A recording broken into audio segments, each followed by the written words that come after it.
Salam alaikum, bienvenue sur Muslim Makers, le podcast pour t'inspirer des acteurs musulmans de notre communauté, apprendre de leurs expériences et développer ton potentiel. On a des choses qui sont rendues visibles de manière très voilà, c'est évidente là où elles peuvent être moins évidentes ailleurs. Mais en fait, on n'est pas dans un cas, pas du tout dans un cas exceptionnel. Enfin, moi, je me refuse à dire ça. Et donc, effectivement, dans la région, c'est le même jeu de la carotte et du bâton. Évidemment, c'est appliqué par les États-Unis de dire soit vous collaborez et vous en verrez, voilà, il y aura des avantages. Euh, Soit si vous ne collaborez pas, il y aura toutes les sanctions prises contre vous. Tu peux suivre les dernières informations du podcast en t'abonnant à la newsletter, au compte Instagram Muslim Makers et en rejoignant le groupe Telegram. Tous les liens sont en description. Bonne écoute. Ok, je vais lancer l'enregistrement. Bismillah. Salam alaikum wa rahmatullah, Taher. Alaykoum salam, Abdelrahman. Comment vas-tu? Très bien. Et toi? Ça va bien. Ton prénom, les gens le prononcent comment en général? Taher? Taher. Taher. Ok. Je connais pas beaucoup de personnes qui s'appellent Taher. Ça vient du mot tahara, purification, ce genre de choses en arabe. C'est ça. C'est C'est un peu ça? l'équivalent de Tahar au Maghreb, Ouais. mais en Mashrek, on dit Taher plutôt. D'accord. Ok. Bah, écoute, Taher, c'est un plaisir de t'accueillir sur mon podcast Muslim Makers. C'est un plaisir pour moi. Donc, tu es actuellement donc, en direct de Jérusalem où tu vis actuellement. Tu es en mission. Donc, je vais te laisser te présenter rapidement, nous dire qui tu es, où est-ce que tu es exactement, ce que tu fais. Et d'accord, très bien. Alors, je suis Taher El-Labadi, euh, chercheur en économie politique. Je suis actuellement en poste à Jérusalem, à l'Institut français du Proche-Orient. Voilà, où je mène mes travaux, je poursuis mes travaux en économie. Donc, je travaille sur les zones industrielles palestiniennes. Et voilà, je suis ici depuis quelques années maintenant, depuis 2 ans à peu près, et j'ai encore quelques années, voilà, en poste. Ok. C'est des mandats de combien de temps? Euh, c'est des mandats de 2 ans renouvelables sur 2 ans, on va dire. D'accord. J'ai fait la moitié de la mission. Super. T'as grandi dans quelle région? Alors moi, je suis né en Syrie, je suis né à Ok. Damas, et donc d'un père de Palestine et d'une mère du Liban. Et mais je suis venu en France très jeune, très petit même. Et j'ai grandi d'abord dans la Loire, près de Saint-Étienne, puis on va dire au collège, on est parti à Lyon, où j'ai passé ouais, mon adolescence. En fait, puis finalement, je suis monté à Paris pour poursuivre mes études au niveau master. Et donc là, dernièrement, avant de venir ici, j'étais en région parisienne. D'accord. Tu as fait des études dans quel domaine précisément? Euh, alors, bon, après mon bac, j'ai fait une licence bidisciplinaire. Euh, Ça s'appelait comme ça à Lyon 2. On avait une possibilité de faire donc une espèce de double licence. Mhm. J'ai fait sciences économie et sciences politiques. Et puis, je suis resté un peu sur ma faim. On va dire que j'avais choisi l'économie parce que ça me plaisait euh, jusque-là au lycée. Puis finalement, ouais, je suis un peu resté sur ma faim, sur ce qu'on nous enseignait en licence. Je trouvais l'économie, du coup, à ce moment-là, trop abstraite Ok. et un peu éloignée des préoccupations sociétales qu'on avait un peu en SES au lycée. Au niveau master, ensuite, j'ai poursuivi sur un master euh, plutôt voilà porté sur les questions de développement, avec du coup un peu cette intuition de vouloir faire de l'économie un peu plus proche du réel, des gens, voilà, du territoire. Mhm. Et donc ça, c'était mon master. Entre-temps, bon, il y avait un peu l'actualité, l'actualité de la région ici, Palestine, Liban en particulier. Et puis j'avais aussi bon, un engagement euh, politique ou une conscience politique croissante. Ça m'a donné envie de me spécialiser enfin, d'étudier cette région en fait. Donc voilà, je liais mes questions mes études de développement à l'étude de cette région Mhm. et à m'intéresser à son développement économique. C'est un peu la, la porte d'entrée. Donc euh, je me suis tourné vers voilà, ces questions-là et en même temps, là encore, j'étais un petit peu, voilà, je suis resté un peu déçu de ce que m'apportaient les théories du développement sur cette région. Mhm. Euh, Avant que tu continues, je voulais revenir sur qu'est-ce qui t'intéressait en fait. Est-ce que tu savais que tu voulais travailler dans le domaine enfin, économique, politique dès le départ ou c'était un choix par défaut au départ? non, c'était bon. Je m'intéressais vraiment. Il y avait cet intérêt pour l'économie parce que j'avais découvert ça au lycée et que j'aimais bien ça. Mhm. Et puis après, voilà, malgré le fait que, enfin, malgré mes déceptions, on va dire, voilà, je me laissais un peu porter Ouais, par le flow, quoi. d'accord. Je savais pas trop où aller d'autre. La science politique, ça m'intéressait, mais je savais que j'avais pas trop envie d'en faire une carrière. Mhm. Ça, voilà, j'ai pas de raison, pas de raison vraiment particulière, mais du coup, je m'accrochais, j'essayais de garder un peu l'économie comme cap, Ouais, malgré tout, et voilà, en essayant de, voilà, encore une fois, de me rapprocher d'une économie qui ressemblait plus à ce que j'avais fait au lycée. ok. Euh, et donc, je pensais que les questions du développement allaient me permettre ça. Ça me l'a permis en partie, hein, du coup, quand même. Les métiers du développement, ça me semblait être quelque chose d'intéressant, donc j'allais vers ça. D'ailleurs, j'ai fait un Mhm. master pro, donc je pensais pas continuer dans la recherche à ce moment-là. Je pensais vraiment aller vers une carrière de développement. Et donc, je disais qu'en même temps, je trouvais que, enfin, j'étais un peu resté sur ma faim à l'issue du master parce que, entre-temps, j'allais souvent, je me rendais en Palestine chez ma famille.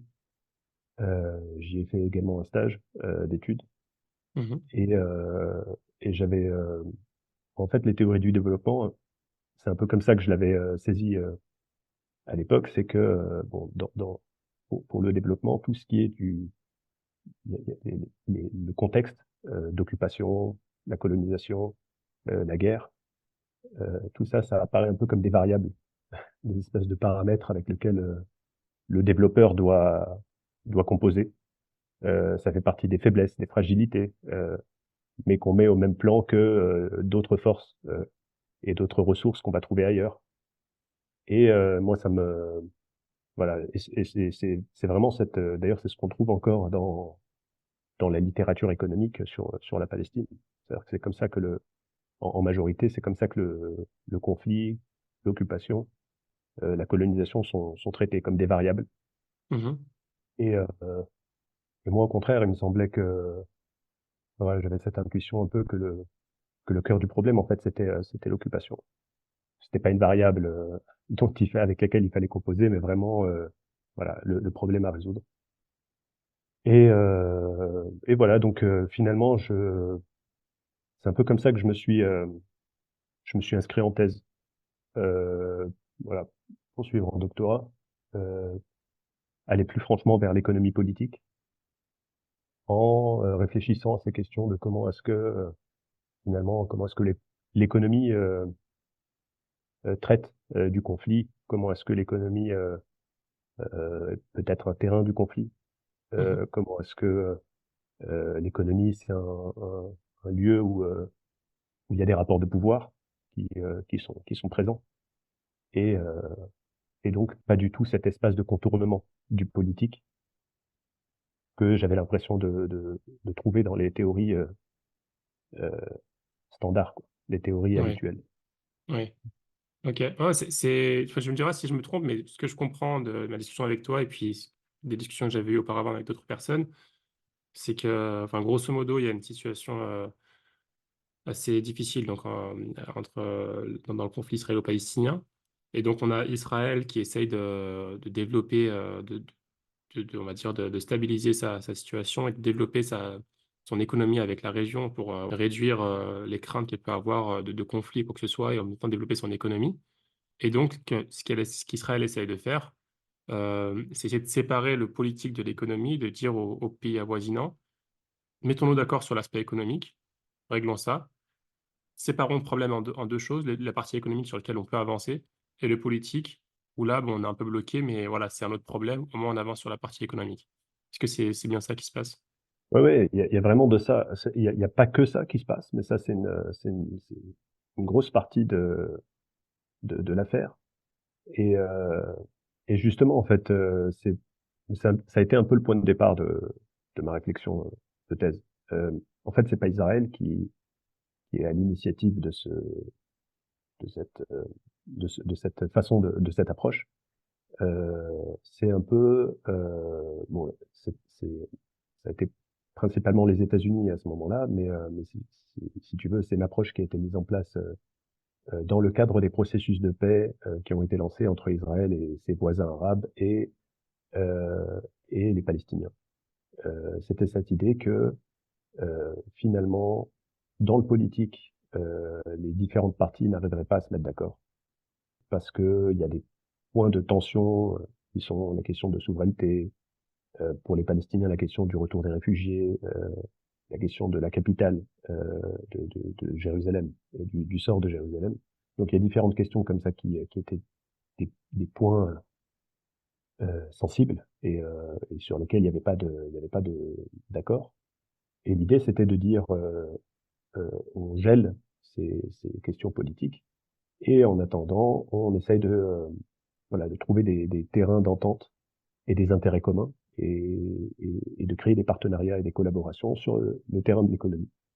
Avec cette idée qui est en fait propre à l'approche libérale de l'économie, qui est cette idée que l'économie c'est un espace à part, séparé du politique, qui est vide de tout pouvoir, de tout rapport de pouvoir, où dominent les forces du marché, où chacun voilà agit en fonction de son intérêt, dans une espèce de fluidité parfaite Mmh. où tout va bien, et que en fait finalement ce qui va pas c'est le politique.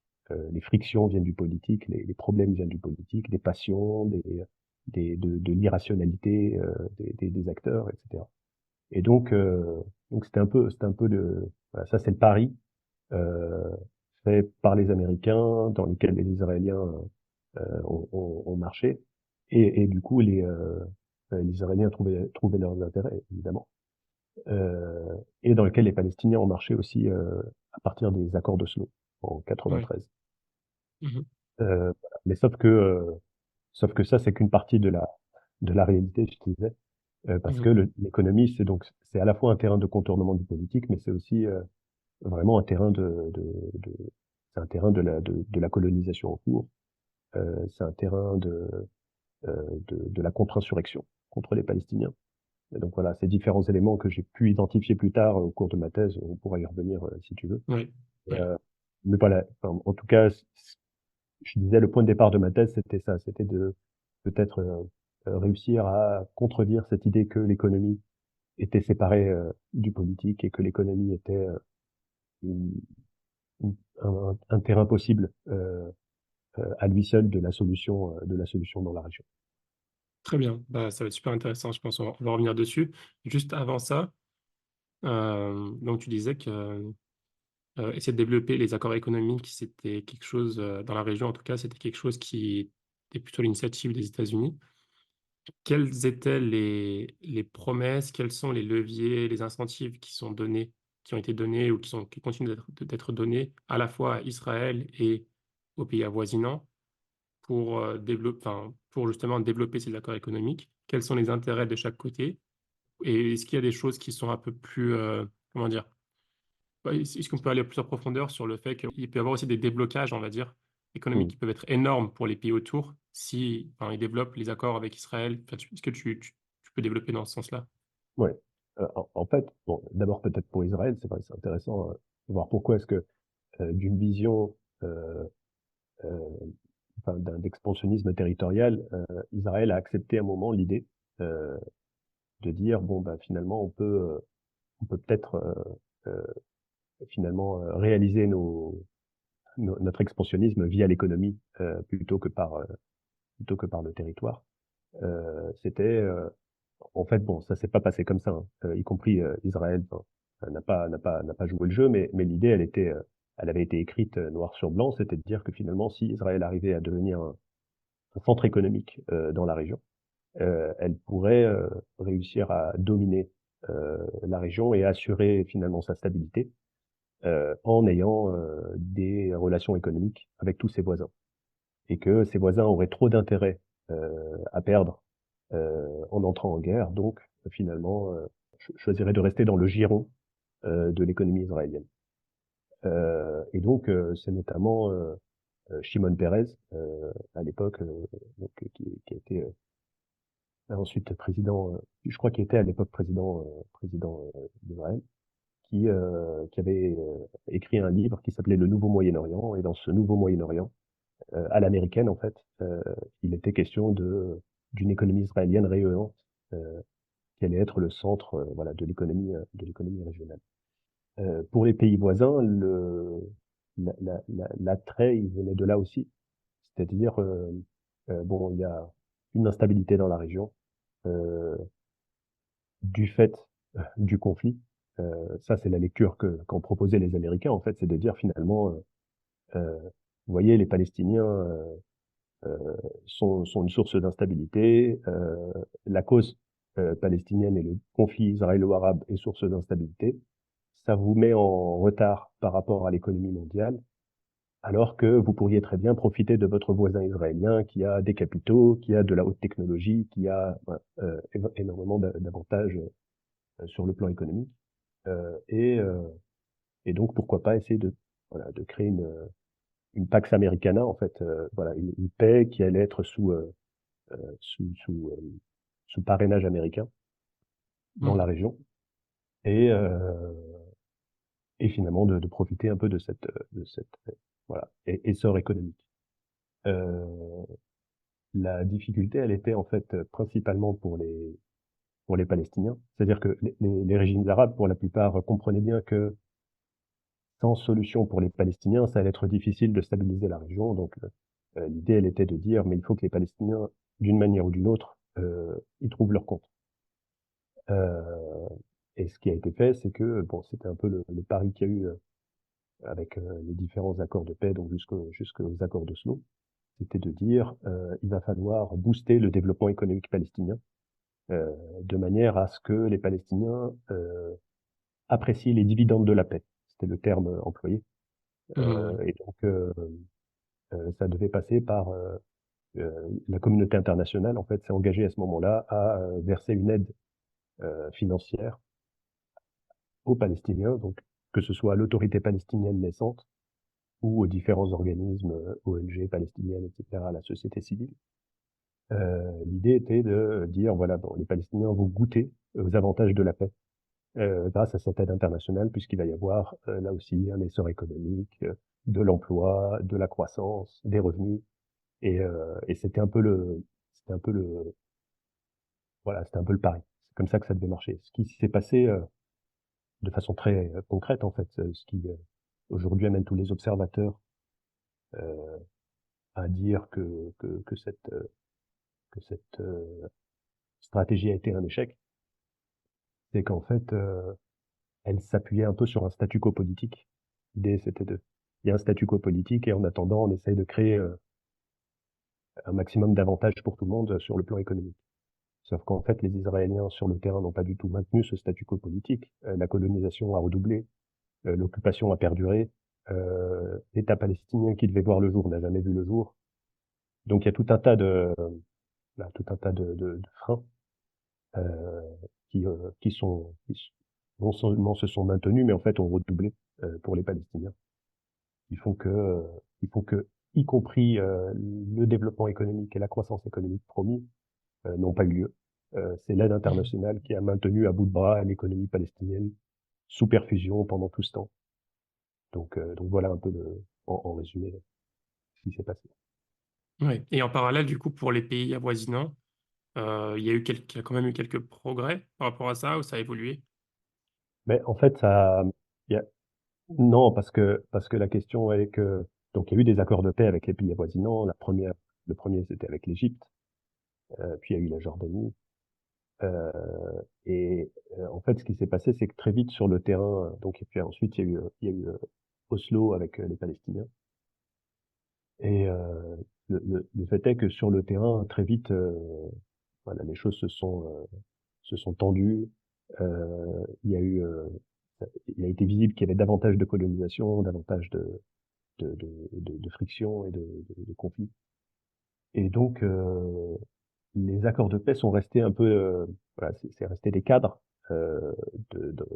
d'ensemble, mais avec un tabou très vite qui est revenu sur l'idée de, de, de, de normaliser la présence d'Israël. C'est-à-dire que même en Égypte ou en Jordanie, qui ont pourtant signé des accords de paix maintenant il y a plus de 30 ans, l'idée de coopérer avec les Israéliens, ça reste quelque chose de très, voilà, de très tendu, tabou, difficile. Mmh. C'est-à-dire, ça veut pas dire que ça n'existe pas, hein, mais, mais ça veut dire que du coup, ça a limité les possibilités de cette ouverture, qui fait que finalement, oui, économiquement, Israël n'a pas réussi à s'inscrire véritablement dans cette économie régionale. Mais bon, d'une certaine manière, le mal était fait, on va dire. Bon. Enfin, pour Israël, il faut savoir qu'à l'époque, le boycott arabe, c'était pas juste le boycott arabe, c'était aussi le boycott de toutes les économies et de tous les pays qui avaient des relations fortes avec les États arabes. Donc, on avait beaucoup de pays du tiers-monde qui boycottaient également l'économie israélienne. Tous ces pays-là, après Oslo, vont se mettre à avoir des relations avec Israël et finalement Israël était plus intéressé par des relations avec l'Inde ou la Chine qu'avec les économies arabes avoisinantes. Donc Israël y a trouvé son compte en termes économiques, en termes politiques moins, puisque du coup on le voit encore jusqu'à nos jours. Sa présence reste voilà, facilement euh, menacée, fragilisée dans la région. Mmh. Mais voilà. Mais pour les économies arabes voisines, du coup, non, il n'y a pas eu à l'époque en tout cas, il y a pas eu de véritables avantages. Il y a eu des tentatives, hein, moi, ça, c'est quelque chose que j'ai étudié, de créer, par exemple, des investissements joints, Mmh. notamment dans ces zones industrielles que j'étudie, en Jordanie et en Égypte. Mais pareil, en fait, ça a marché quelque temps, puis très vite, ça s'est un peu Mmh. écroulé, parce que pour Ouais. tout ce que je disais. Juste pour terminer sur ce point, heu, j'ai l'impression qu'il y a enfin, j'ai l'impression, je pense que c'est une réalité aussi, qu'il y a un certain, enfin, en fait, que Israël tout seul n'a pas forcément, le pouvoir de développer tout ça et que, enfin, de développer les accords économiques et cetera et que les États arabes en soi, n'ont pas spécialement d'intérêt si ça prenait en compte qu'Israël, mais qu'il y a un énorme aussi, entre guillemets, «chantage», de la part des États-Unis qui, eux, derrière, peuvent vraiment prendre des décisions en termes de développement économique pour ces pays-là, faciliter le développement économique et que sans les États-Unis, les pays avoisinants auraient beaucoup de difficultés à se développer, et donc en fait, ça retombe du côté des États-Unis. C'est pas vraiment Israël qui est capable de développer ces accords-là par Ouais, lui-même. ouais, t'as tout à fait raison. En fait, c'est vraiment ça. Il y a quelque chose de, ouais, c'est un peu ça. Encore une fois, c'est ce que j'essaie d'étudier là à travers ces questions de zones franches et de zones industrielles. C'est des dispositifs qui montrent bien comment est-ce que finalement ces pays de la région, les Palestiniens sont un peu les derniers dans le domaine, ont depuis les années 90 mené tout un tas de politiques et pris des mesures pour essayer de s'inscrire dans la mondialisation économique en fait. Et cette mondialisation, euh, bon, souvent ce qu'on nous en dit un peu, voilà, c'est que c'est une mondialisation un peu spontanée qui se fait, voilà, dans l'intérêt de tous. Euh, moi, ce que j'étudie dans la région, c'est on voit très bien dans cette région comment la mondialisation, elle est polarisée. C'est-à-dire que c'est les États-Unis qui poussent à la mondialisation dans cette région, qui mettent en œuvre les lois, les cadres, enfin qui poussent aussi à ce que les économies euh, à ce que les États en fait prennent tout un tas de mesures de réforme de leurs économies pour aller vers une libéralisation et pour aller vers cette mondialisation. Et, euh, et donc pour revenir à la relation avec Israël, en fait, ben, par exemple, pour encourager la collaboration économique entre Israël et la Jordanie, puis entre Israël et l'Égypte, les États-Unis avaient mis en œuvre un accord cadre qui avait pour principe de dire si un produit, une marchandise est produite avec une valeur ajoutée partagée donc entre la Jordanie et Israël, il va pouvoir accéder librement au marché américain. Mmh. Donc c'est une incitation donnée aux Jordaniens et aux Israéliens de travailler ensemble pour pouvoir exporter librement vers les États-Unis. Euh, et donc ça a pris en Jordanie, ça a été mis en place en Égypte aussi. Bon, les Israéliens ont déjà un accord de libre-échange avec les États-Unis à la base, donc ils avaient cet avantage-là seuls. Mais pour la Jordanie, pour l'Égypte, c'est un gros avantage de pouvoir exporter librement vers les États-Unis. Ça leur a permis, les Jordaniens ont beaucoup joué là-dessus, d'aller voir tout un tas de, de- d'entreprises en fait, oui, d'aller notamment dans l'Asie du Sud-Est et d'attirer des entrepreneurs du textile asiatique en leur Mmh. disant venez vous installer chez nous parce que de chez nous vous allez pouvoir exporter Mmh. librement vers les États-Unis. Ça a pris, ça a été une façon de Et développer. c'est pas quelque chose de mineur, hein, c'est vraiment, enfin, ça peut vraiment impacter grandement l'économie de ces pays-là. Ah, ah, complètement, complètement. Après, ça crée des situations assez folles parce que ça marche pas, enfin, ça marche pas aussi simplement en même temps. Ouais. Euh, on a une situation un peu folle en Jordanie, donc avec des entreprises asiatiques qui ont fini par importer des travailleurs également asiatiques pour pouvoir exporter vers les États-Unis et qui ont finalement très peu de connexion avec l'économie jordanienne. Donc on se demande finalement qu'est-ce que la Jordanie, sinon un tremplin vers les États-Unis grâce à cet accord de collaboration avec Israël. Enfin, on est dans une économie Ouais. très politique, très géopolitique, du coup, on le voit bien. Et donc voilà, c'est un peu ça, et ça revient à ce que tu disais, c'est-à-dire que finalement, c'est la perspective de pouvoir accéder dans de bonnes conditions à l'économie mondiale, et donc notamment à l'économie américaine et occidentale.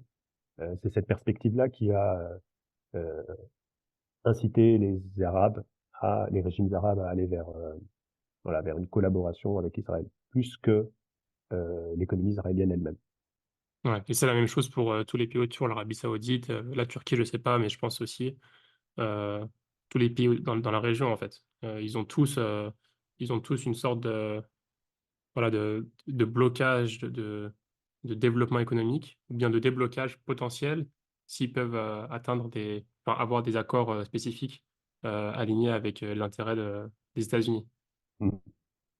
Il y a C'est ça. aussi, peut-être, je sais pas si, enfin, j'ai pas trop suivi, mais tout ce qui est en relation avec la route de la soie ou bien, enfin, les routes économiques, Mm. euh, qui, est-ce que tu as suivi un petit peu ce sujet-là, qui peuvent passer plus ou par Israël ou pas, qui peuvent affecter les pays autour aussi? Mais il y a tout un enjeu, il y a tout un enjeu. J'ai suivi ça d'un peu loin. Bon, parce il y a tout un enjeu sur justement sur la question des circulations. En fait, donc des circulations de flux, de marchandises, de personnes, de capitaux, c'est un gros enjeu. On est en train de parler de la mondialisation. La région du Moyen-Orient est une région carrefour euh, de cette mondialisation, avec une situation géostratégique voilà, très forte, très importante. Et évidemment, là, les pays de la région l'ont compris. Et donc, sont pour beaucoup en concurrence les uns avec les autres pour essayer d'être la plateforme, le hub qui va Hmm. faciliter cette circulation. Et donc, que ce soit dans les plans américains ou les plans européens d'ailleurs. Par exemple, la question de la circulation le passage du gaz Oui, euh, euh, est bien présente. La question de la circulation des marchandises, donc que ce soit pour les Occidentaux ou pour les Chinois, eux ont mis en place ce projet de route de la soie. Toutes les parties finalement viennent avec des projets et essaient de voir voilà quelle va être la route la plus intéressante pour eux. Euh, et donc il y a cet enjeu-là qui est un peu ressorti là avec la guerre. Certains en ont parlé comme un arrière-plan à avoir en tête, c'est la question de Israël qui essaie de se positionner pour être avec son port, avec le port de Haïfa, comme étant voilà la plaque tournante possible de ces circulations et qui en fait viendrait faire concurrence au canal de Suez égyptien, qui est qui est une autre voie de passage. Et donc il y a un peu ce conflit voilà, en arrière-plan ou cette compétition, on va dire, en arrière-plan entre l'Égypte et Israël sur la question de quelle va être la voie choisie. Les Israéliens mettraient en place un réseau de chemin de fer euh, qui relierait le port de Haïfa directement à l'arrière-pays jordanien et arabe. Donc voilà, il y a différentes Ouais, compétition et concurrence là-dessus. Mais en fait, toutes les villes nouvelles, d'ailleurs, voilà, que ce soit en Arabie Saoudite, en Égypte ou un peu partout dans la région, toutes ces villes nouvelles et ces ports un peu monumentaux qui sont en train d'être construits, c'est vraiment ça. C'est vraiment l'idée de essayer de capter une richesse. C'est moi, je dirais que c'est une autre forme de rente. Hein. On sait que les pays de la région sont des pays euh, voilà, avec une économie rentière. Généralement, on pense aux hydrocarbures comme étant ouais, la source des rentes. Et en fait, là, c'est une autre forme de rente, parce qu'il n'y a pas de production à proprement parler, c'est juste capter une richesse euh, ouais. par, par la circulation qui se fait voilà, Par les de cette taxes. richesse dans la région. Ouais. Ouais. Non, c'est intéressant. Enfin, pourquoi je reviens sur ça? C'est juste pour expliquer, enfin, essayer de décrire la complexité en fait de la situation. C'est pas juste on est amis, on n'est pas amis. C'est pas aussi simple que ça.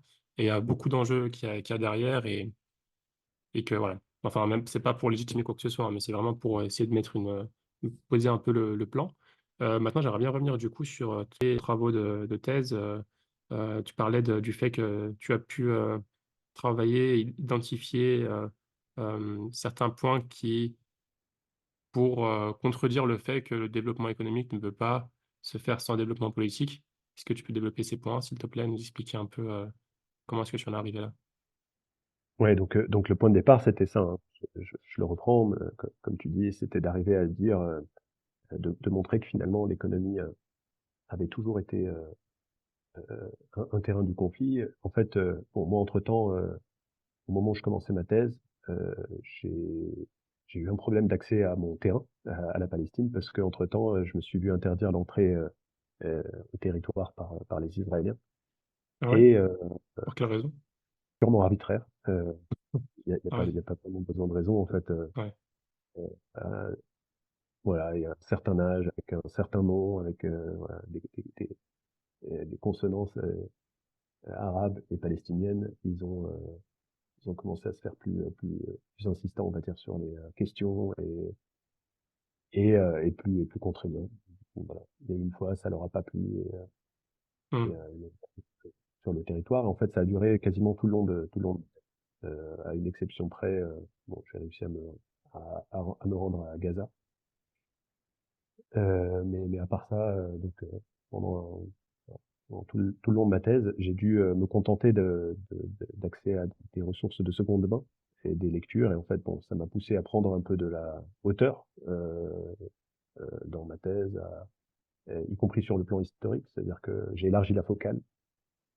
J'ai été lire un peu sur voilà, les débuts de la présence sioniste en Palestine, à l'époque déjà avant l'époque du mandat, mais surtout l'époque du mandat britannique, et à m'intéresser à ce qu'a été l'économie à ce moment-là aussi. Comment est-ce que l'économie était déjà à ce moment-là un terrain du conflit, euh, un terrain où se mettait en place la colonisation. Et ce que ça veut dire concrètement, c'est que voilà, le mouvement sioniste finalement, par rapport à d'autres colonialismes, a, avait cette particularité qu'il avait pas les moyens étatiques de son projet. C'est-à-dire que c'était pas un État qui est venu coloniser une autre région, un autre pays. C'était un mouvement non étatique et donc qui n'avait pas les moyens militaires, par exemple, pour mettre en place son projet. Et donc une des stratégies adoptées par le mouvement sioniste, ça a été la conquête de l'économie. C'est comme ça que c'était formulé. La conquête de l'économie, ça voulait dire, euh, il y a eu des slogans qui étaient des mots d'ordre en fait qui étaient mis en œuvre. C'est la terre juive, le travail juif, la consommation juive. Et donc, on, on avait une stratégie euh, de réussir à créer des enclaves économiques qui visaient à créer des enclaves économiques strictement juives en Palestine, qui allaient servir de base en fait à l'établissement d'une souveraineté juive et donc un État juif. Mhm. Euh, et donc on voit là en fait c'est ce que bon on peut rapporter à une logique d'élimination en fait par l'économie, la logique d'élimination de la population autochtone palestinienne, ce qui est propre au colonialisme de peuplement. Donc ça, on peut l'observer, on a pu l'observer ailleurs. Et donc on voit cette logique d'élimination, elle est notamment à l'œuvre dans l'économie, donc puisque par le biais de l'économie, par exemple, le mouvement sioniste va créer des fonds qui vont acheter des terres, et ces terres qui sont, enfin, c'est des achats privés, mais à partir du moment où ces terres sont achetées par des fonds juifs, ils vont devenir une propriété inaliénable du peuple juif. Mhm.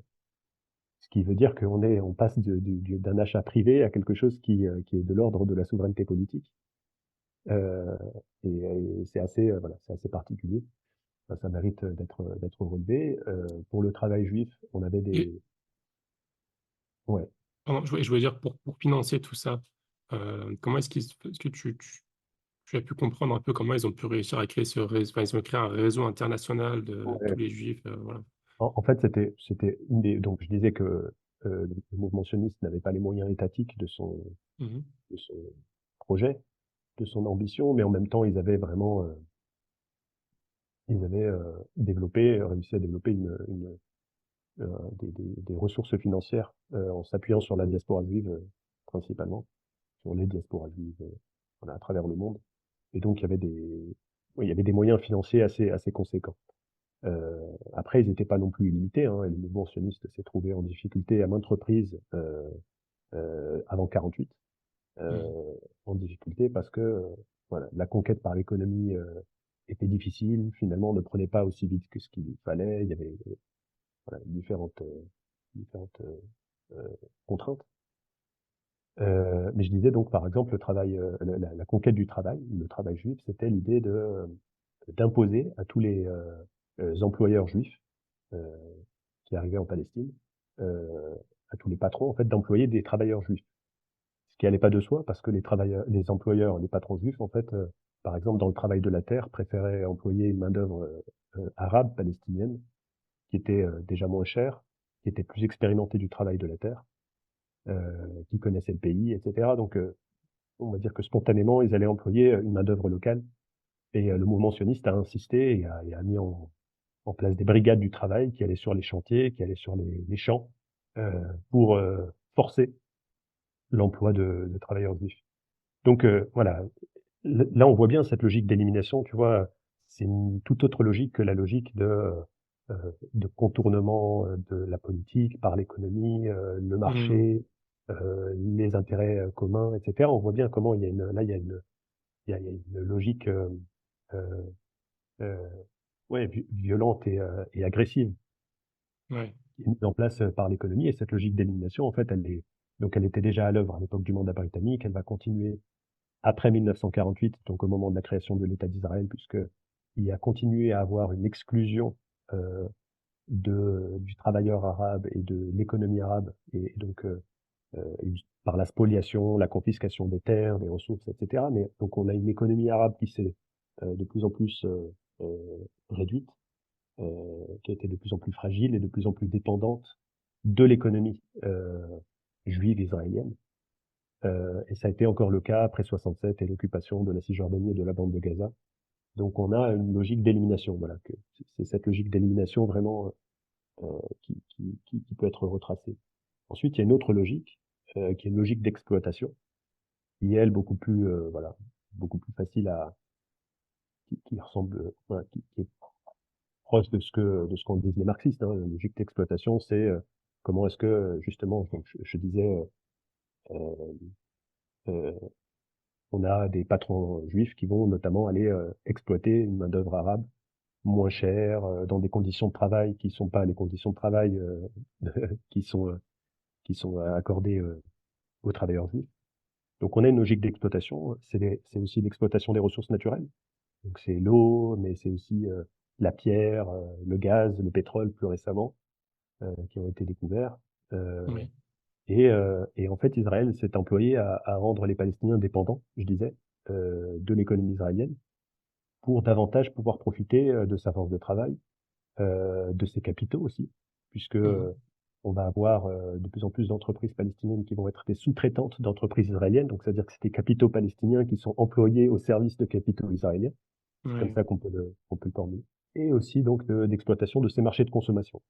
En fait, il faut savoir, Israël, donc jusqu'en 67 par exemple, souffrait beaucoup bon, depuis 48, souffrait du boycott arabe et du coup d'un boycott euh, international assez puissant. Et au moment où Israël occupe les territoires de Cisjordanie et de Gaza, en fait, elle va inonder ces territoires-là de ces produits, de ces marchandises, ce qui va donner euh, aussi voilà, de la ressource, du souffle à cette économie israélienne. Donc bon, voilà, là on a une logique d'exploitation de toutes les façons possibles pour profiter finalement de cette colonie et de ses ressources et de cette colonie palestinienne.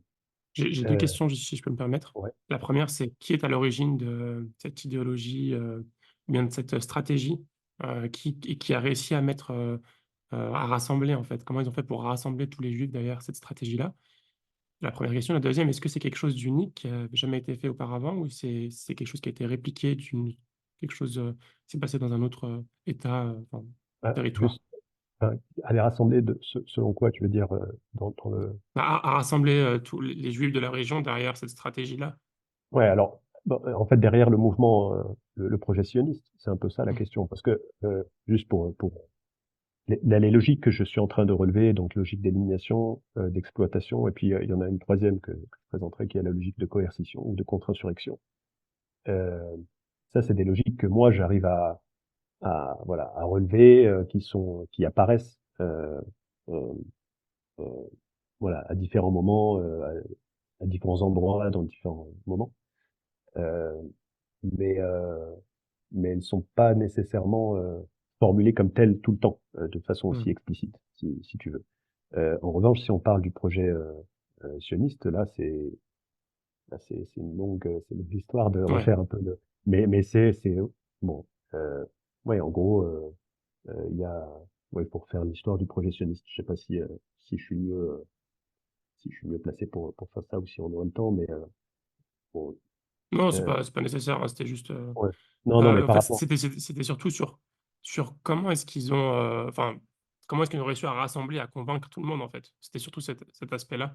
Mais en fait, et c'est pas forcément, enfin, tout le Ouais. monde n'a pas forcément été convaincu d'une certaine façon. C'est comme tous les projets, ça prend du temps et Ouais. il y a pas mal de travaux aujourd'hui qui sont menés sur justement les débuts de ce mouvement sioniste et de montrer comment euh, au sein des communautés juives dans le monde, il y avait beaucoup d'opposition à Mmh. ce projet sioniste qui allait pas de soi, qui était voilà, qui était un projet particulier parmi d'autres. Et finalement, évidemment pas par la force de conviction, mais enfin aussi par la force, par les rapports de force et les rapports de voilà, c'est un projet qui s'est imposé voilà de plus en plus à travers le monde. Et il y a voilà, il y a différentes approches, différentes stratégies qui ont été mises en place par le mouvement sioniste. Mais donc, enfin, ouais, peut-être que je peux dire ça, c'est-à-dire que finalement le mouvement sioniste, il avait des moyens financiers puissants Mmh. qui, en Palestine même, a permis, euh, lui a permis de dominer l'économie juive, puisque finalement on avait aussi des patrons juifs qui arrivaient en Palestine, qui étaient voilà, qui venaient dans le cadre du projet sioniste, mais qui n'étaient pas forcément voilà, qui étaient pas aux ordres du Mmh. mouvement, des organisations sionistes, et donc notamment voilà, qui pouvaient employer des travailleurs arabes, qui pouvaient voilà, avoir son propre agenda. Le mouvement sioniste. Donc là, quand je dis le mouvement, en fait, c'est des organisations précises. Hein. C'est l'agence juive, c'est l'organisation sioniste mondiale, etc. Donc c'est les différents fonds qui avaient été créés. le syndicat de la Histadrout. Donc c'est différents organes comme ça qui ont été créés par le mouvement pour servir son projet. Et c'est des organes qui vont servir à la mobilisation de la communauté juive Hmm. au service des intérêts du mouvement.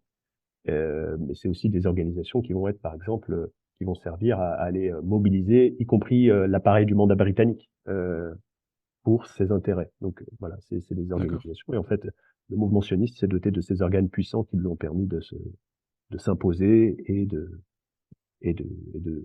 perdurer. D'accord. Euh, Tu je allais voulais revenir continuer à sur le... cette dernière logique donc de coercition. C'est aussi une logique qu'on voit dans l'économie, c'est que finalement, si on parle d'une économie où la population palestinienne a été de plus en plus marginalisée et devenue de plus en plus dépendante et captive de l'économie israélienne, en fait, on comprend très bien comment est-ce que les Israéliens, à tout moment, ils peuvent utiliser, ils peuvent passer par l'économie euh, pour des motifs de coercition. C'est-à-dire que dès qu'il va y avoir euh, un, une révolte, les Israéliens pourront fermer le robinet d'une certaine manière. Hmm. Ils vont fermer des points de passage, ils vont Ouais, instaurer une restriction sur les trafics, et ça, c'est régulièrement appliqué comme un moyen de pression et de sanction contre la population palestinienne.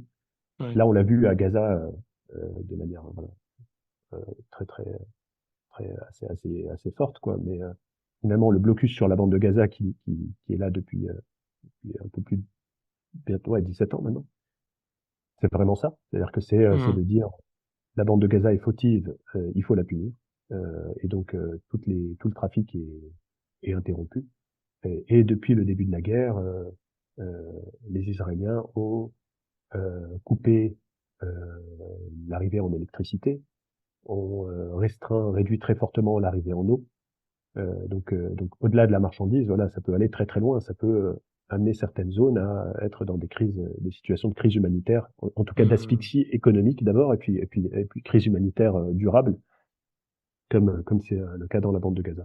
Et donc cette logique-là, voilà, mais, donc là on a à l'échelle de toute la bande de Gaza. En fait, la Cisjordanie vit à peu près la même situation à d'autres échelles. Ouais, Et puis parfois, ça va être certaines zones, donc par exemple la zone de Naplouse ou la zone de Jénine, qui vont connaître ouais. des mois ou des semaines d'enfermement parce que il y a eu une révolte ou parce que il y a eu des Palestiniens qui s'en sont pris à des colons et donc voilà, c'est ces trois logiques et ces trois logiques.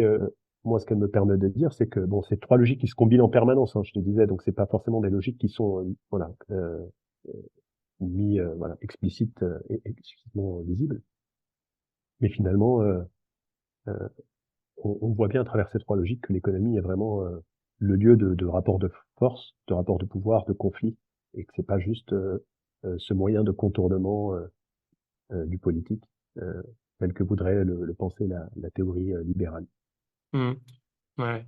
Non, c'est fascinant de comprendre ça d'un point de vue enfin, macro comme ça, ou de regarder ça de manière globale.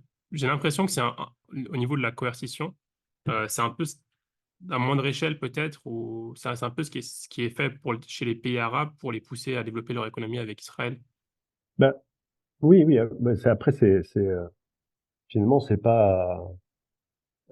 la part c'est des pas du tout États-Unis, bien sûr. c'est pas du tout extraordinaire. Hein. Ce qui se passe en Palestine, moi souvent c'est un peu d'ailleurs un peu, ma façon de travailler, c'est de dire que en Palestine, comme on est dans une situation de conflit assez permanent et de crise, voilà, on a des choses qui sont rendues visibles de manière très très voilà, c'est évidente.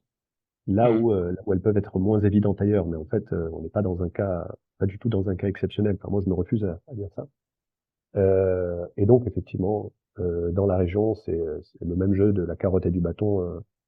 Évidemment, c'est appliqué par les États-Unis de dire soit vous collaborez et vous en verrez, voilà, il y aura des avantages, euh, Mhm. soit si vous ne collaborez pas, il y aura toutes les sanctions prises contre vous. Et Oui. évidemment que c'est mis en place de Est-ce qu'on manière. doit comprendre de ça que l'indépendance et la souveraineté de tous ces territoires-là pourra passer que par une indépendance économique? financière? Ouais, oui, oui, c'est un peu le sens du propos. Finalement, il peut pas y avoir heu, d'autonomie ou d'indépendance politique sans indépendance, économique. Ça peut, enfin, encore une fois, ça peut paraître très banal de dire ça. Mmh. Heu, Fut un temps où certaines théories économiques arrivaient à le dire sans sans sans sans difficulté. Heu et pourtant, depuis la fin des années 80-90, on a cette prédominance des théories, libérales, néolibérales, dans l'économie qui font que, en fait, on a l'impression qu'on parle de 2 choses, de 2 mondes complètement séparés quand on parle de l'économie et qu'on parle du politique.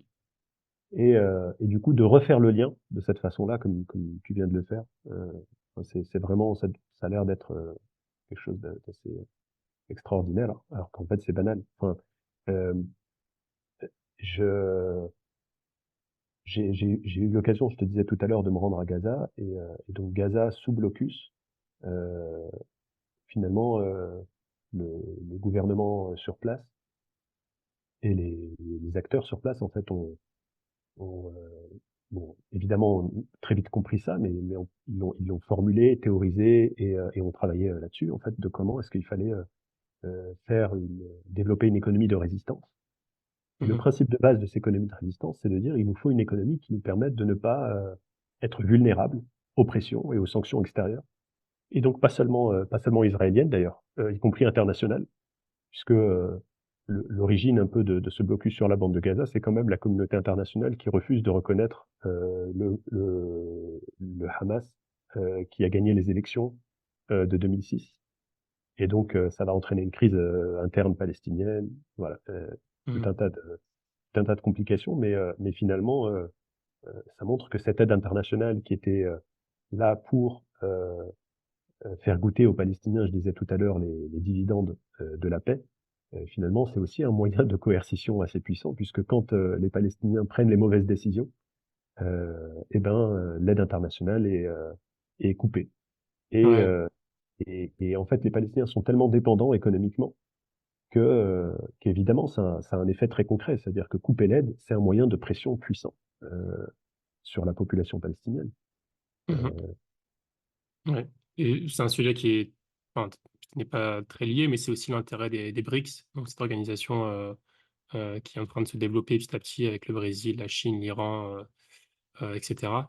Il y a cette volonté, de la part de pas mal de pays dans le monde, de justement d'essayer de créer une économie résiliente qui serait indépendante des pressions, américaines et autres. Bah, en tout cas, on s'élève un peu, dans l'analyse, Ouais. mais en tout cas, oui, oui, il y a quelque chose, peut-être pas une économie résiliente, je sais pas, ça dépend, je pense que chacun de ces pays a sa façon propre de formuler les choses, mais en tout cas, l'idée, elle est bien, l'idée du BRICS est élargie. Elle est bien de, pouvoir sortir de cette unipolarité, mondiale qui est donc dominée par les États-Unis, et par le camp occidental et l'idée, elle est de pouvoir, voilà, sortir de ça. Parce qu'évidemment, quand il y a qu'un seul, pôle, heu et qu'en plus il lui arrive d'être belliqueux et d'être, voilà, d'être violent, heu, c'est c'est très vite, imposer sa volonté politique à tous les autres et voilà. Ça, effectivement, je pense que le fait de réussir à créer d'autres pôles, et d'équilibrer, on va dire, les rapports de force dans le monde, heu, c'est une bonne chose. On va vers quelque chose d'intéressant en tout cas. Oui. Je sais pas si tu as suivi de près donc la décision de la Cour de justice internationale. Donc récemment, il y a eu une décision, je crois qu'ils appellent ça une décision préliminaire, je crois, par rapport au fait qu'il se passe un génocide. Donc la décision a été qu'il est possible donc qu'il se passe un génocide. Ils sont pas spécialement pris parti définitif. J'ai entendu beaucoup de choses comme quoi des gens disent que c'est une victoire pour les Palestiniens ou que ce n'est pas une victoire, plutôt une victoire pour les Israéliens parce qu'il n'y a pas eu de décision franche, sur le fait que ce soit un génocide. Comment tu vois les choses, toi? Est-ce que tu peux nous rappeler un peu le contexte aussi de ce qui s'est passé et comment tu vois, les choses? Est-ce que c'est vraiment un succès pour les Palestiniens ou non? Moi, je peux revenir rapidement là-dessus. C'est vrai que je suis pas le mieux équipé, Ouais.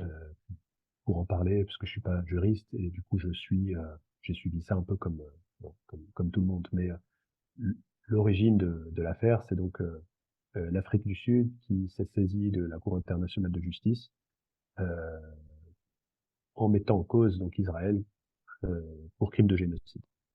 Euh, avec cette perspective-là, d'après ce que j'en ai compris, que euh, à partir du moment où la CIJ acceptait de se saisir de l'affaire, ça voulait dire que il y avait donc potentiellement un génocide qui était en train d'être commis, et ça permettait à la Cour de prendre un certain nombre de décisions de manière à mettre un terme là tout de suite au, à la guerre en cours, pour éviter que ce génocide puisse se faire.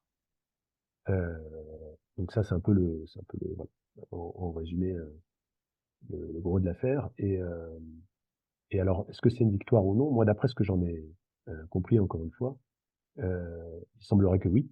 C'est-à-dire que, évidemment,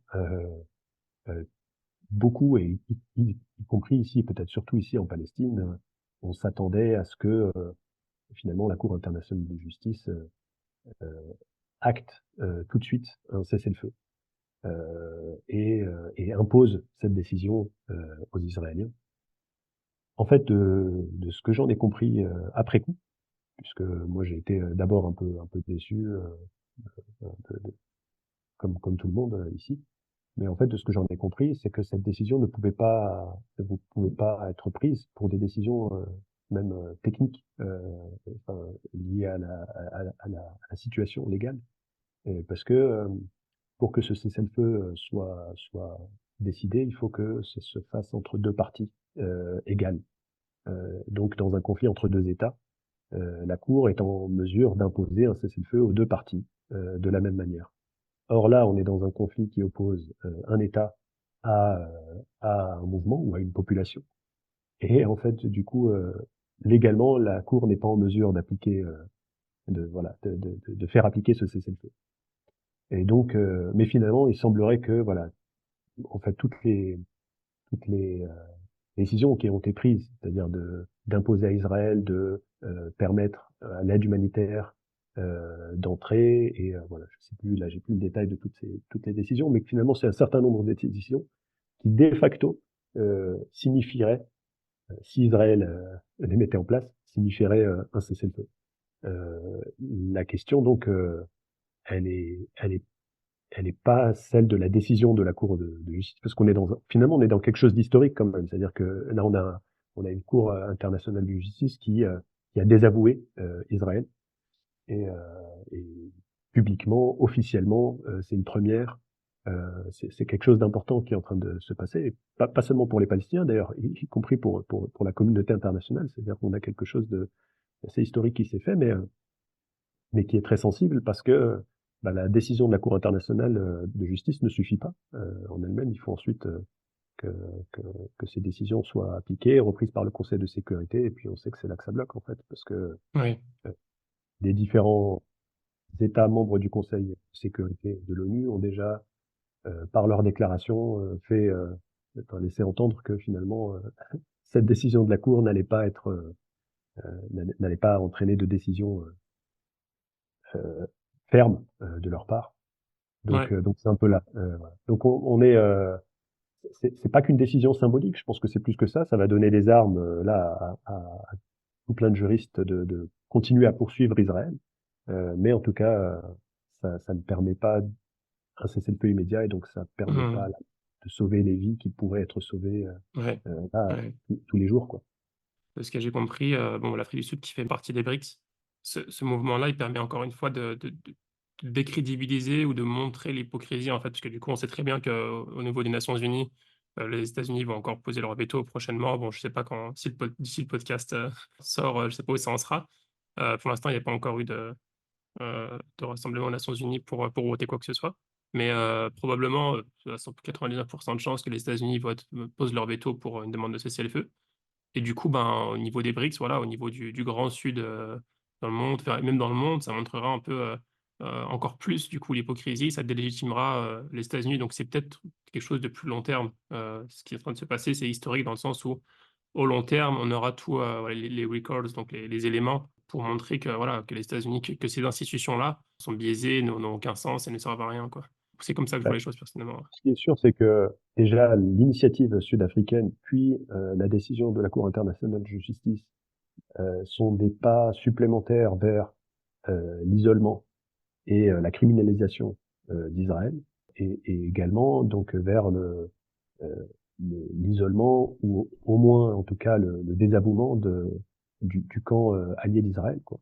Euh, et ça c'est une bonne chose, c'est-à-dire de montrer à ce camp-là, donc les États-Unis en tête, que il n'est pas possible de continuer à soutenir Israël comme ça impunément et, et dans sa folie guerrière et meurtrière, quoi qu'il arrive. Enfin, il y a un coût à ça. Il doit y avoir un coût à ça, et donc bon, c'est un pas de plus dans cette direction, donc c'est une bonne chose. Très bien. J'aimerais comprendre un peu plus, vu que toi, tu es sur le terrain, à Jérusalem. Actuellement, quelle est la situation? Comment se passe l'économie, justement, vu qu'on parle d'économie? J'avais vu un chiffre, je crois que 30% de la population de la Cisjordanie palestinienne est au chômage. Peut-être c'est plus. Quelle est la situation sur place? Bah, ouais, on peut peut-être commencer par dire quelques mots sur la bande de Gaza. En fait, même si évidemment l'ampleur du désastre, des destructions, le nombre de victimes fait que bon, parler d'économie, ça peut paraître un peu, ouais, je sais pas, Secondaire. ouais, Mmh. secondaire. Euh, mais bon, c'est peut-être un moyen de revenir un petit peu sur la situation que vivait aussi la bande de Gaza déjà avant la guerre. Donc, je disais tout à l'heure que on est sur un territoire qui est sous blocus depuis 2007 déjà. Sous blocus, ça veut dire que en fait Israël contrôle les voies d'accès terrestres, maritimes, aériennes et impose des restrictions sur la circulation des personnes, des marchandises, des capitaux, de la monnaie, par exemple. Euh, et en fait, le seul point de passage qui subsiste, c'est celui qui est donc c'est le point de passage de Rafah avec l'Égypte. Euh, c'est le seul point d'accès en fait qui n'est pas directement contrôlé par Israël, mais bon, il est réservé aux personnes, donc il n'a pas vraiment de fonction économique. Et donc sur le plan économique, Israël contrôle toutes les voies d'accès. Euh, et on a eu des phases plus ou moins sévères hein, depuis 2007 euh, de ce blocus, c'est-à-dire que euh, Israël à chaque en fait à chaque nouvel accord de cessez-le-feu, donc il y a eu différentes guerres sur la bande de Gaza, et à chaque fois dans les accords de cessez-le-feu, les Palestiniens négociaient à ce qu'il y ait une levée euh, euh, partielle du blocus, c'est-à-dire permettre à plus de marchandises d'entrer sur le territoire.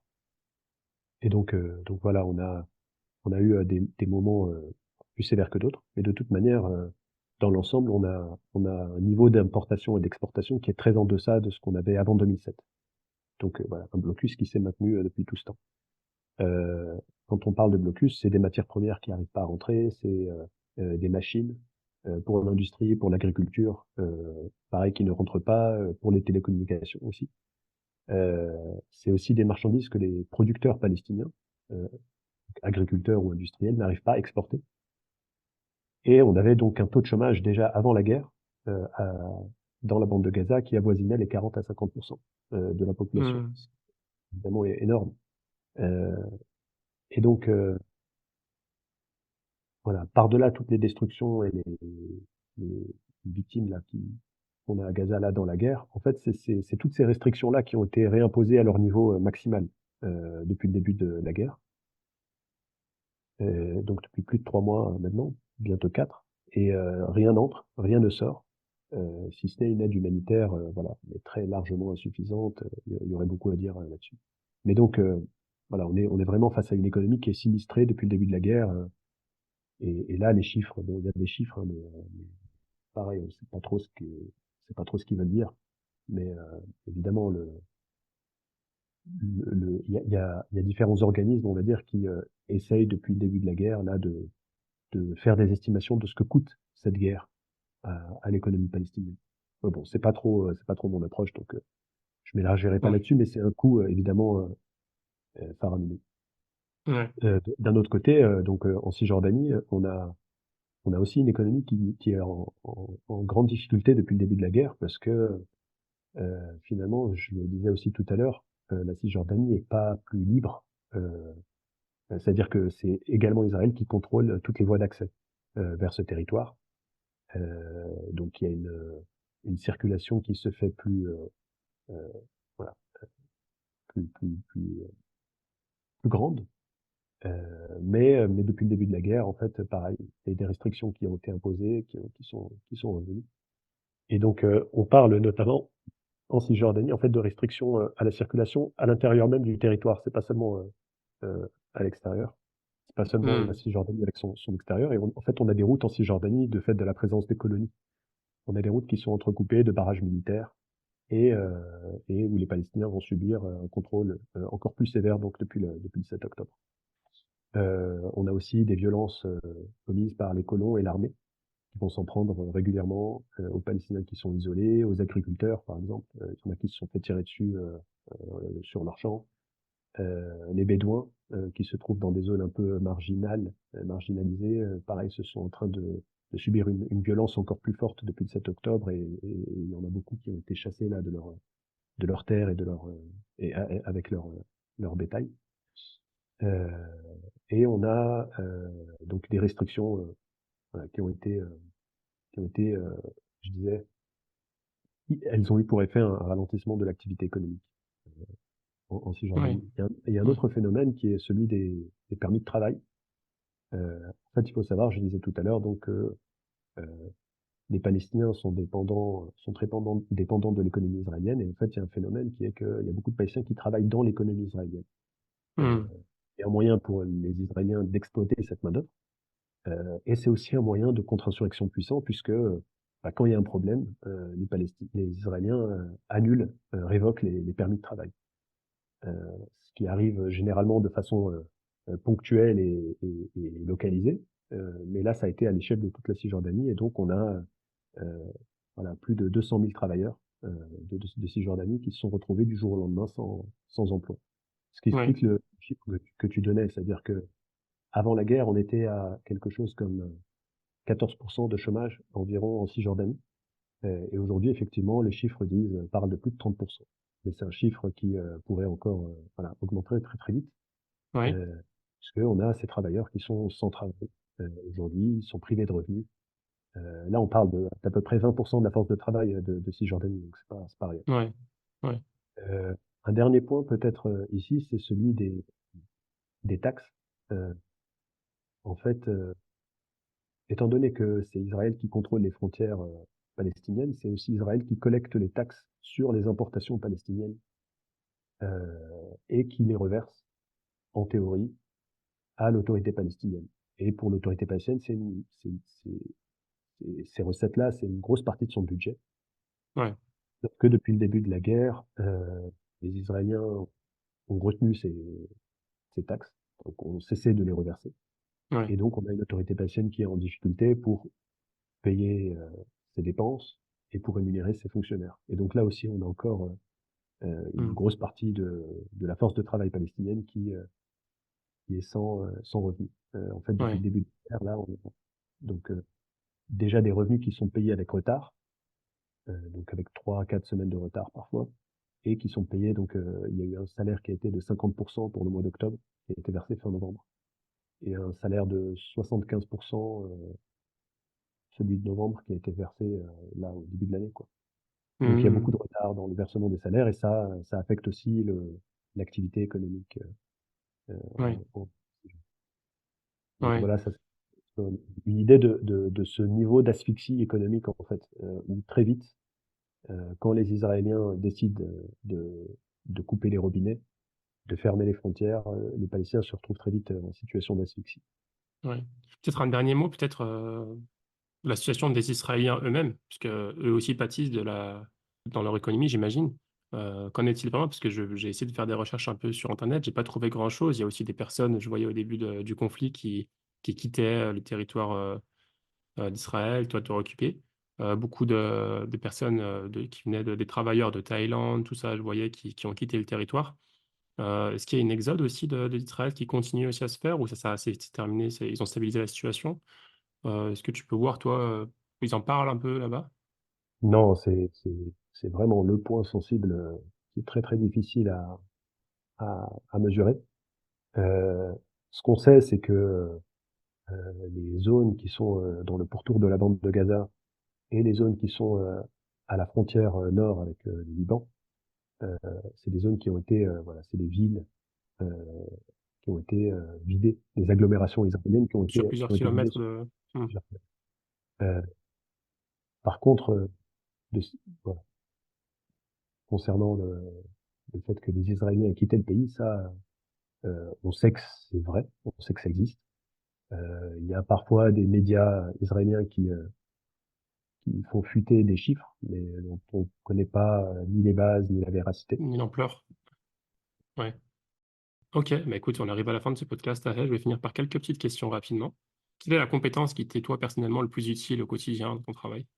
Ouverture d'esprit, Ouais. ouais. Pourquoi? Parce que tu parles avec, des personnes souvent avec lesquelles tu es en contradiction, par rapport à leurs avis Heu, ou quoi? ouais, ouais, puis parce que je pense que pour mener de la recherche, en Mmh. particulier, il faut être capable hem, ouais, de comprendre, on va dire les logiques, et les logiques d'action des gens en présence, et de Mmh mh. les accepter pour ce qu'elles sont et pas de les surinterpréter, pour ce qu'on a envie qu'elles soient. Ouais, C'est un peu ça, je pense, l'ouverture ouais. d'esprit. Pas surinterpréter, parfois, les acteurs, disent ce qu'ils font et ont une logique d'action et qu'on soit d'accord ou pas d'accord, finalement, ça ne ça ne doit pas impacter, notre notre façon de lire, cette action-là. Très bien. Qu'est-ce que tu préfères dans ce que tu fais dans tes travaux de recherche? Heu, Bah, déjà le fait de pouvoir, je pense vraiment, il y a pouvoir, apaiser ma curiosité intellectuelle, c'est-à-dire de pouvoir choisir finalement Mmh mh. les sujets sur lesquels je travaille, d'une certaine façon. On choisit jamais complètement, mais d'arriver quand même à pousser les réflexions que j'ai envie de pousser, au fur et à mesure, heu, que j'avance dans mon travail. Je crois que c'est ça, qui me Mmh. intéresse le plus. Ouais. Est-ce que tu as des routines, donc toi, tu es à Jérusalem, des routines quotidiennes, hebdomadaires qui t'aident à garder l'énergie, à te motiver, à progresser, Je sais pas, mais là, dans le contexte actuel, c'est plutôt, il a fallu que je fasse un effort, assez important sur moi-même déjà pour, me décoller des infos Ouais, depuis, le début de la guerre. Heu, on a passé, moi et en fait un peu tout le monde ici, on a passé beaucoup d'heures, à juste essayer de comprendre ce qui était en train d'arriver ouais, et heu et je pense que, ouais, la 1re chose que que qu'il a fallu que je fasse, c'est de me discipliner un petit peu et d'essayer d'avancer quand même, ouais, malgré tout, heu, voilà, de faire des choses en fait, de pas juste rester, être, scotché. paralysé. Mmh. Est-ce que tu as une recommandation de livre, documentaire, ou quoi que ce soit que tu recommandes? Peut-être un truc qui t'a marqué récemment ou il y a longtemps? Heu, Là aussi tu me prends au dépourvu, je lis tellement, Tu lis tellement. Ah, c'est de ça avec les choses, mais chercheurs, c'est compliqué. ouais et puis en fait on lit, mais c'est pas de la vraie lecture, tu sais? C'est Mmh ça mh. ça fait longtemps que j'ai pas, lu un bouquin, du début à la fin comme ça. On y traite en fait, on pioche, beaucoup, dans Ouais. plein de lectures, donc je sais pas trop quoi conseiller. Heu, Non, c'est pas grave. je Si c'est quelque chose qui te revient après le podcast, tu pourras m'envoyer, je Ouais, le mettrai en ouais, référence. avec plaisir, Ouais. bien sûr. Et enfin, dernière question, si un auditeur ou une auditrice, souhaiterait soit suivre ton travail ou bien aussi te contacter pour une question ou quoi que ce soit ou te faire un feedback, est-ce que c'est possible? Bah oui, avec grand plaisir. Pour te suivre, est-ce tu as un site internet ou quelque chose, une chaîne? J'ai ma page, sur donc sur le site de l'IFPO, de Mmh mh. mon institut de recherche. OK. Il y a mon adresse mail, Ok, sur la très bien. du profil. Ok, nickel. Bah écoute, Tahel, je te remercie pour cet échange très constructif. En tout cas, moi, j'ai appris beaucoup. Merci Ça à fait toi, plaisir Abdallah. de voir qu'il y a des personnes sur le terrain qui essaient voilà, de comprendre la situation et voilà, de faire changer les choses à leur échelle, parce que tes travaux de recherche derrière, Inch'Allah, on espère que ça aura un impact long terme. Donc, du coup, je demande à Dieu qui te facilite dans tes travaux de recherche, et de la bénédiction Amin. derrière. Je t'apprécie, Abdallah. Et merci à toi pour cette chance-là euh, que tu m'as offerte de partager un peu mon travail et mes réflexions. C'est Je t'en toujours prie, important. Toujours c'était un plaisir. C'était un plaisir. Je te remercie beaucoup, Tahel, et je te souhaite une très bonne journée. Salam alaikum. comme ça.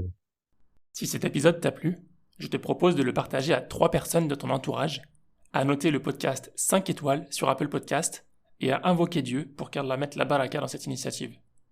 À bientôt, Inch'Allah. Salam alaikum.